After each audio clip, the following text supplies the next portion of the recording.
The case we'll be looking at today is EMI Songs Australia and Larrikin Music Publishing. The main issue of the case was if Down Under reproduced in material form a substantial part of other work, Kookaburra Sits in an Old Gum Tree, and their recordings or two Qantas advertisement by EMI Songs. Kookaburra is an iconic Australian four-bar round, famous for its lyrics, "A kookaburra sits in an old gum tree." A round can be described as a repetitive set of lyrics that go round and round or are repeated, hence the term.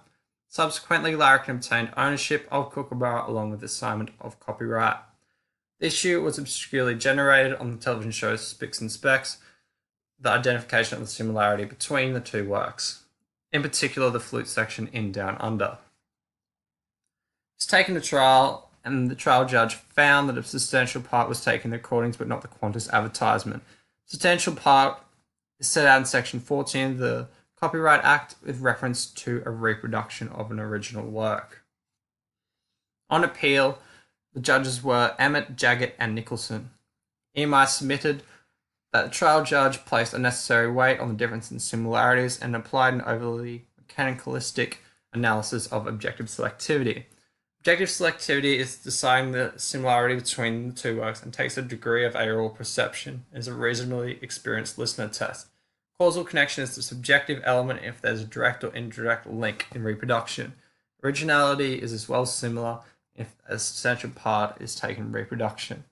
Relevant provisions are Section 13 in exclusive rights, Section 14 as explained before if a substantial part is taken, Section 31, which provides exclusive rights in reproduction.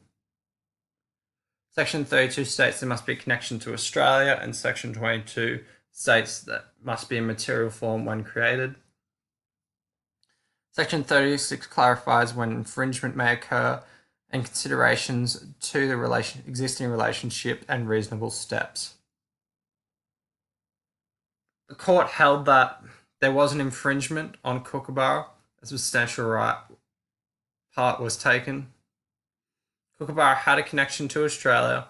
Both works were in material form. Larrikin had exclusive rights to the musical work. There was objective selectivity as there was a noticeable aural similarity, and it was clearly perceptible. Kookaburra was an original work as there was no other similar works at the time of creation, and it was irrelevant that it only consisted of 4 bars and was a round.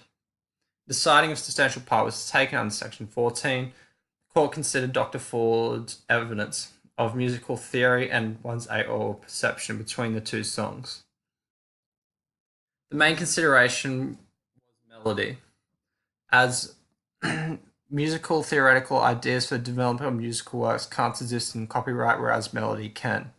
This as well contributed to the finding of objective selectivity. All of this determined that a substantial part was taken in the recordings but not in the Qantas advertisement.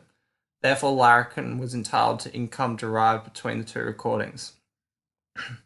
In summary, the infringement was found through the objective selectivity between the two works and the similarities of melody contributing to a substantial part being taken. Thank you.